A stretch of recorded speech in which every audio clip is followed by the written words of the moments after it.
What's up mga langga? Good morning mga langga, mga inday. Kumusta kayo dyan? Happy Monday po sa ating lahat. So, kumusta kayo? Pasensya na po kayong ngayon na lang ulit po tayo nagkaroon ng pagkakataon na makapag-vlog o maka-update sa inyo mga langga. Kasi po, this past few days talaga ay napakaulan. Hindi po, napakahirap talaga maghanap ng content kapag ganyang mga panahon mga langga, no? Kaya po pasensya na po talaga kayo kung ngayon lang po ulit tayo nagkita-kita, no? So, ayun nga, maulan. Ilang araw na po itong maulan. Tapos medyo, kahit ganun yun ng panahon mga langga, medyo busy din kami ngayon kasi nga, naghahanap po kami ng mga panggatong o mga pwede namin gawing lutuan. Kasi nalalapit na po talaga yung 7th death anniversary ni Mama. This coming January 19, mga langga. Kaya, medyo hindi po tayo nakapag-update talaga ng todo-todo, no? Gana po kami kahapon. Supposed to be, hindi po talaga tapos pa, pero masaya ako kasi nga hindi na umuulan. Mahirap po talagang gumalaw mga langga dito sa bukid kapag umuulan. Lalo na kapag tumaas yung tubig baha, mga langga, yung tubig sa sapa. Kaya ayun mga langga. And I would like to take the privilege to shout out to Tita Vivian Mariano. Hello Tita, napanood ko po yung video mo, pinakita po sa akin na insik yung video yun na sumasayaw po kayo. So napakagaling, napakaganda, na-miss po kita dito talaga, sobra bonggang pagka-miss. So sa mga nagtatanong po mga langga, mga inday, kung sino si Tita Vivian, siya po yung pinakauna talaga at pinaka-solid, pinakamagaling at yung pinaka-the best talaga. Siya po yung unang subscriber namin hindi siya unang subscriber, siya po yung isa sa mga subscriber namin na unang-una talagang tumulong sa amin ni Insik mula pa nung doon pa kami nakatira sa syudad hanggang sa paglipat namin dito sa bukid mga langga. So, di na mabilang na tulong ang binigay niya po sa amin, sa pamilya po namin. Hindi na po sa amin, kundi po pati kila Papa. Kaya, hindi po namin siya makalimutan. Isa din po siya sa dahilan, or siya po talaga yung dahilan kung bakit meron kaming bahay dito sa bukid mga langga, kung bakit meron kaming matatawag na sarili naming bahay. Kasi po sa panahon ngayon, lalo na sa mahal na mga bilihin ngayon, mga materials para sa pagpapagawa ng bahay, hindi po madali at mahirap po talagang magkaroon ng bahay. Pero dahil po kay Tita Vivian, siya po yung dahilan talaga kung bakit meron kaming bahay dito sa bukid na matatawag namin na amin ni Insik. Love nest namin talaga. Yun yung tawag niya sa bahay namin, love nest. Tapos, siya po yung dahilan din kung bakit, yun, isang pamilya kami ni Papa. Kasi, ang gusto kasi ni Tita, hindi siya katulad ng iba na kanang pinaghihiwalay-hiwalay kami pamilya. Si Tita Vivian kasi iba eh. Gusto niya, samahan namin si Papa dito sa bukid. Kasama sila si Inday Lucy, sila si Levi. Para iisang pamilya po kami. Ganun yung, magandang kanang mga langga, magandang kanang pag-iisip. Yun bang gusto niya na kanang magkahiusap ito or magkasama kaming pamilya mga langga. So ganun sana, no? Ganun sana yung ibang mga subscriber, kasi yung iba kasi mga langga ayaw nila na magkasama-kasama kami ni Inday Lucy. Kaya nakakalungkot, pero ganun talaga. Tapos, yun nga, back to our Tita Vivian. Siya din po yung dahilan mga laga kung bakit meron kaming Spanx. Ito po si Spanx mga laga. Pakita ko sa inyo ang aming baby. Ang aming baby. Hello Tita Vivian. Ang aming baby. Tara na. Hi na. Hi na. Hello Tita. Anak si Spanx. Oh. Agoy sus ka.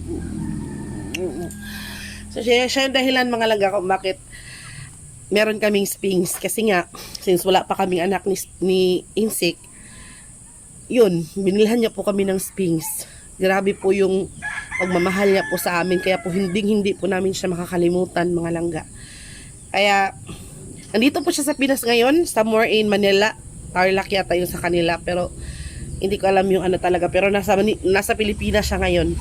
Kaya masaya kami mga langga na kahit hindi man siya makapunta dito sa amin, pero at least kanang nakikita niya kami sa pamamagitan ng pag-vlog na niya kami, kanang nakikita din namin siya sa pamamagitan ng mga post niya, sa mga update niya sa buhay-buhay. Kaya Mag-ingat ka dyan lagi, tita. Miss na miss ka na po namin. Sana po talaga kahit, kahit ka ng imposible, sana makita ka namin in person. Masyadong malayo po kasi mga langga. Tapos, kanang, mahal yung pamasahe or basta malayo talaga. Pero, hoping na sana, ka na ulit namin, hindi man personal pero makausap ka na namin ulit. So ayun, maganda yung panahon ngayon mga langga. And si Insik po ay ayun, meron pang hinatid muna sandali sa school, kaya ako muna yung nag-vlog ngayon mga langga. So maganda yung panahon, lumabas na yung haring araw, kaya nagtitingin ako dito sa aming mga mga langga, sa aming mga pananim. Sobrang saya ko mga langga. Isipin nyo, kapag itong lahat ng mga tanim namin ay tumubo na at mamunga, hindi na kami problema sa ulam, di ba?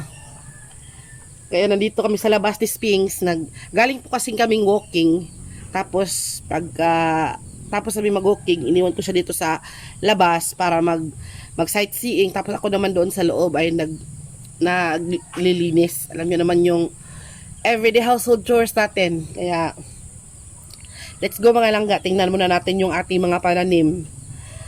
At sigurado ako na masaya din kayo kapag nakikita nyo na marami na kami pananim dito sa bukid. Yung lang talaga, yung hindi lang talaga tumutubo dito sa amin, yung malunggay. Pero yung iba, so far, maganda. So tingnan nyo. So tingnan nyo mga langga. Oh, ito yung ampalaya namin mga langga. Nakikita yung unang update natin, hindi pa siya masyadong malaki, no, pero ngayon tingnan nyo na. Tingnan nyo doon sa tingnan nyo, parang umaakyat na siya. Ginawan kasi ito din Insik mga langga ng ito para dito sila umakyat papunta doon sa taas. Ngayon dito, yan. Ganon din dito sa ating sitaw. Kasi alam nyo naman dito sa ating sitaw mga langga, din siya, gagapang din siya ba? O di ba? Ang tataba ng ating mga sitaw mga langga, ayan o. Ang tataba, di ba? Siguro pag namunga to, grabe, hindi lang kami makaulam, makakapagbenta pa kami. Tapos dito naman sa sa row na to, mga alugbati na tinanim ni Insik. Oh. Tingnan nyo, may mga na siya, may mga salingsing na, may mga dahon na siya mga langga. Oh. Ayan, di ba? Nakikita nyo ba? Tapos dito naman sa part na to, siguro ito yung mga mga kamatis namin mga langga. Oh. Ayan, ito yung tananim ko na kamatis. Ayan, ito. Itong tananim ko dito, yung capsicum, hindi siya tumubo. Siguro magtatanim mala ako ng iba. Ay, bulos. Ayan mga langga, Diba, ang lalaki ng mga kamatis natin, So, kailangan na natin siyang ilipat. Tapos, dito naman sa kabila, nakalimutan ko kung kamatis ba to o capsicum. So, pero dito, sure ako kamatis ito Kasi ako yung nagtanim nito. Kamatis ito mga langga. Kaya maghahanap tayo ng ng mga lugar kung saan natin pwedeng ilipat itong mga kamatis natin, kasi hindi kasi siya pwede na dito lang kasi marami siya mga langga na marami siya. O di ba? Nasa ibabaw lang naman yung pagtatanim ko nito. So kailangan natin maghanap ng lugar kung saan natin pwede siyang itanim. Meron pa dyan Kapag tumubo na to mga langga, dumami na ko. Sobrang dami na ng ating mga kamatis, pwede na tayong magtinda. Ayan mga langga. So, si Papa naman doon sa kanila. Tingnan natin kung ano yung ginagawa ni Papa. Sana pa.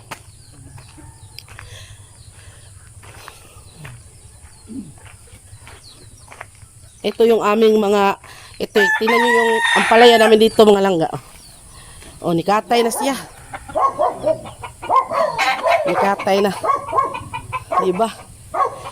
Mataba siya mga langga, mataba siya. Kaya lalagyan natin yan ng mga abono. Gusto na yung atong talong? Huwag na? Iturag na? Nagmay na lagbunga. Tapos ito mga langga, si Papa ng kanang isidling ba? Yung mga talong yan mga langga. Yung pinatanda niya. Tapos yun yung itatanim natin Makakatanim na tayo na niya ng marami mga langga. Kaya naman, ako ning ilisa ng kuwan, tanom pa. Naya, pag sabot-sabot nga din sa diyang mga usik na. Ayaw, kaya ako. So, ayan na si insik mga langga. Oh. Karating lang mga langga galing sa biyahe.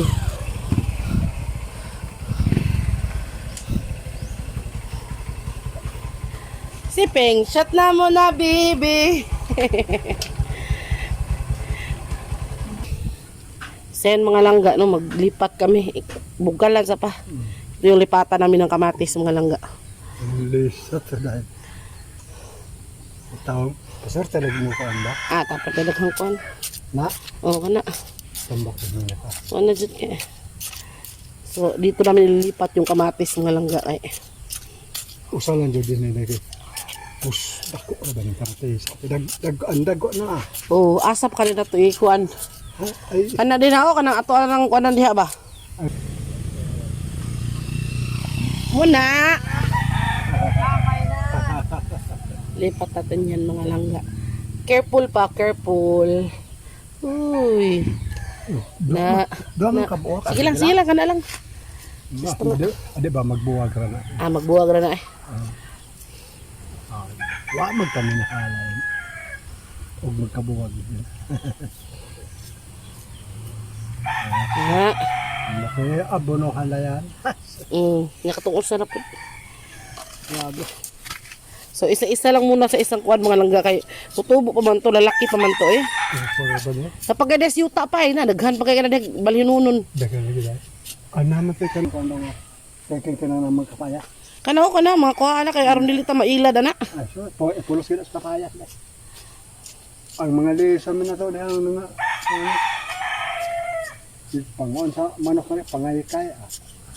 So isipin nyo mga langga kapag dumami ito, alam nyo naman kapag ang spinach or alugwati kapag dumami, hindi mo na talaga mapipigilan yan kaya Tomatis dire.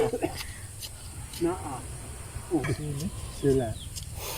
Ay hinap. Mani nang naida kan. Okay, palitan talaga ko sa kakilo nga ano. ammonium. Abon o ammonium. Kakilo din. Brato ra ammonium eh palitag kuan mabuno. Oh. Kanang mga dili unwanted mga kuan, mga ligaw na kuan. Pang ibton na jud na.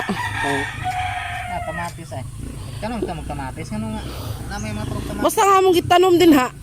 Kuan ra jud. Dili kay gabalhin na.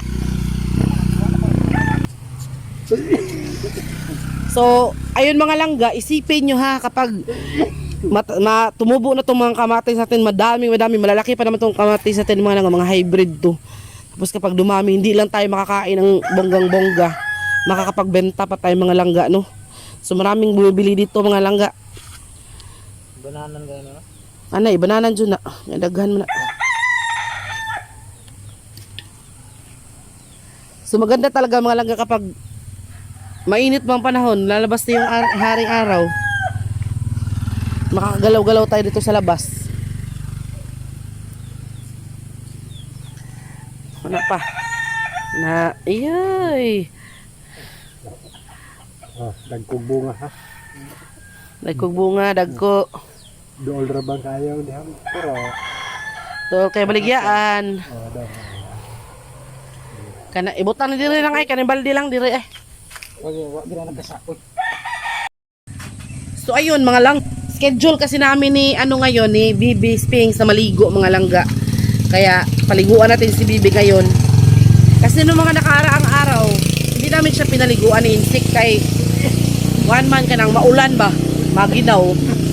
Kaya ayan si Insik mga langga, maya yan aalis na naman yan mga langga kay. Shout out ko. Shout out kay tita dyan na Shout ang out galing sumayaw. Nakita ko na. Nakita mo ha? Sige lang. Ako lagi shout out. So ayun mga langga no, ayan si Spings to. Spings! Bibi, talikod man dahil ni siya dayon eh. So paliguan natin si Spings mga langga. Pero pagkatapos siguro namin itong ma-set up itong aming mga tanim. Daming turok, grabing tubo yung mga kamatis mga langga. Shout out din po pala kay Ma'am Adelina Felices Ibanez. Siya po yung, pero matagal na to, sa itong panaon sa naning tuiga nihatag si Ma'am Adelina Ogwan, kana mga liso ba? Mga seeds. Tagal na siguro mga kuha na siguro 4 years ago. Oh, nagbigay siya sa amin ng seeds mga langga. Pinadala niya nung dinala niya nung pumunta siya dito sa Pinas. Binigyan niya kami ng mga seeds ba galing ibang bansa. Kaya akala namin hindi na siya pwede. Pero ngayon, nagtry akong magtanim ng mga kamatis mga langga galing doon sa kanila, tapos capsicum. Tumubo mga langga, my goodness. Kaya thank you ulit, shout out to Ma'am Adelina at sa inyong lahat mga langga. Thank you ulit sa panunood. Kay kuan kanang minsan-minsan talaga hindi kami makapag-upload consistently kasi nga dahil sa aming internet connection. Gahapon nga mag-upload nga sana kami, hindi namin ma-upload kasi nga ang hina talaga ng wifi. So sana maayos na itong wifi dito sa amin dahil naapektuhan talaga itong ating hanap buhay sa pagbablog mga langga. So sana wag kayong magsawang manood sa amin dito. Sa mga gusto namang mga nagsasabi na ang ganda daw dito sa amin sa bukid mga langga, maganda naman talaga. Fresh yung hangin, di maingay bitaw, hindi katulad sa syudad na umaga pa lang, pagagising mo pa lang maririnig mo yung mga horn ng mga sasakyan, sigawan ng mga kapitbahay, murahan, mga ganun ba. Pero dito sa bukid, maririnig mo lang talaga morning rooster, mga ibon, mga lagaslas ng sapa, mga ng mga aso. Yun yung una mo talagang maririnig dito sa bukid. Hindi katulad sa syudad na polluted yung hangin. Dito naman napaka-fresh. Paminsan-minsan nga lang maboboard ka ba dahil napakatahimik din, parang nakakabingi yung katahimikan. Lalo na kapag walang masyadong dumadaan mga langga or kapag walang klase. Pero kapag may klase naman gaya ngayon, okay lang naman siya. Kuha naman siya naaliw ka minsan ba. Lalo na kapag nandito si Insik, si Papa, kasama-sama kami. Maganda talaga mga langga. Kaya abangan nyo talaga mga langga. Ako excited kayo, mas excited ako kapag tumubo na itong ating mga tanim. Lalo na itong ating bitter gourd, itong ating ampalaya. Nako, napakasarap niyan.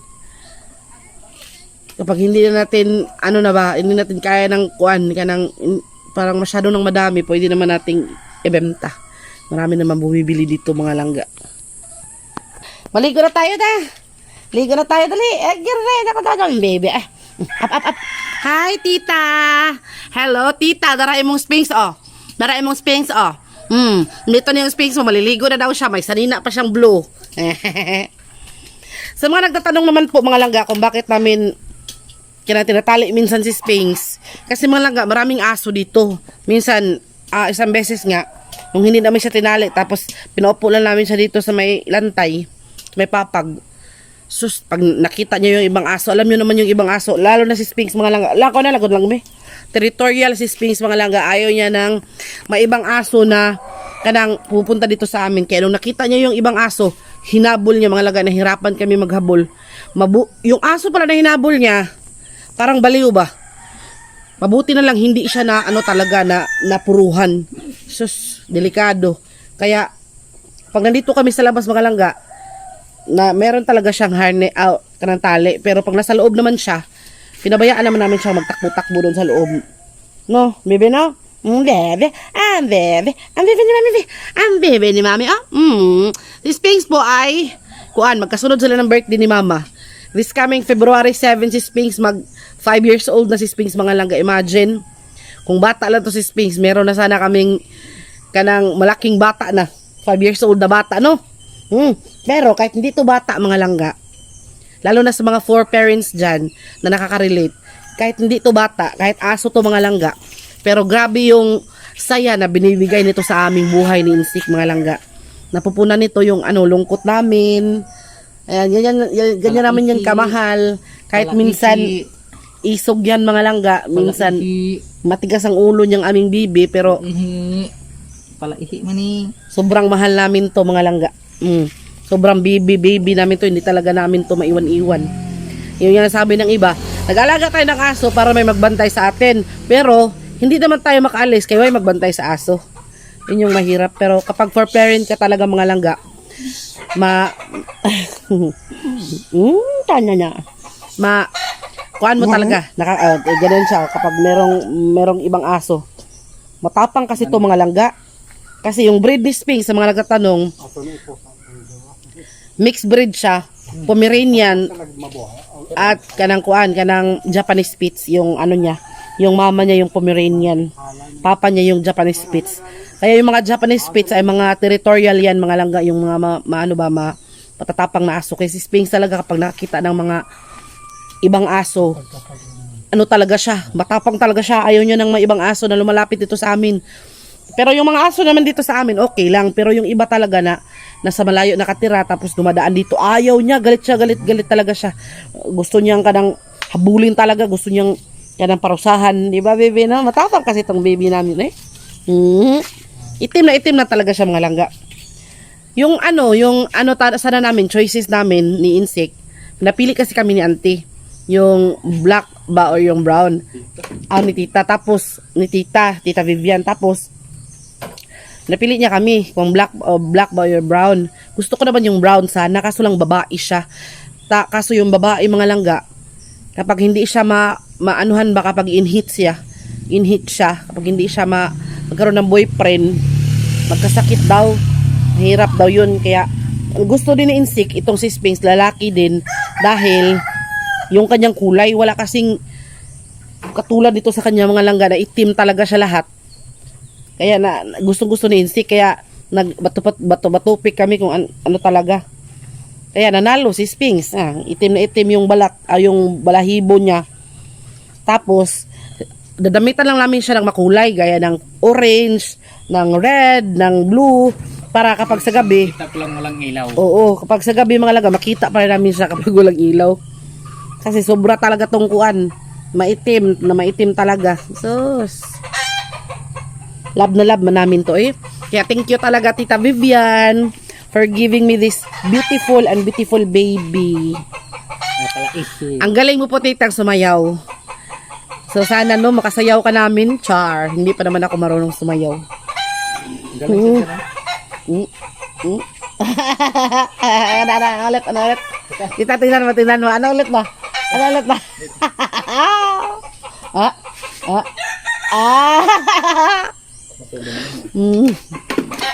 Shout out Tita Vivian. Shout out po sa'yo, tita. Ang galing mo talaga. Ang galing-galing talaga ng tita. Magaling sa sa kanang hatawan, sa sayawan, mga langga. No, so hanggang dito na lang po muna ang video natin mga langga. Kaya magpapaligo pa ako kay Sphinx. Kasi pilalabas ko talaga yung araw bago siya paliguan. Kasi nung one time, pinaliguan ko siya ng umaga na nanginginig talaga siya sa lamig. Malamig kasi dito mga langga, kahit nga hindi ka mag-electric fan dito sa gabi, para ka naka-aircon. Kasi sobrang lamig dito. Kaya si Sphinx, palabasin ko muna yung haring araw para hindi siya masyadong malamigan. Kaya hanggang dito na lang muna ang video. Once again, shout out to you, to Tita Vivian. Maraming salamat po sa inyo, sa lahat po talaga. Thank you very much. And yun. Hanggang sa muli mga langga. And thank you and God bless po sa inyong lahat. Bye-bye you.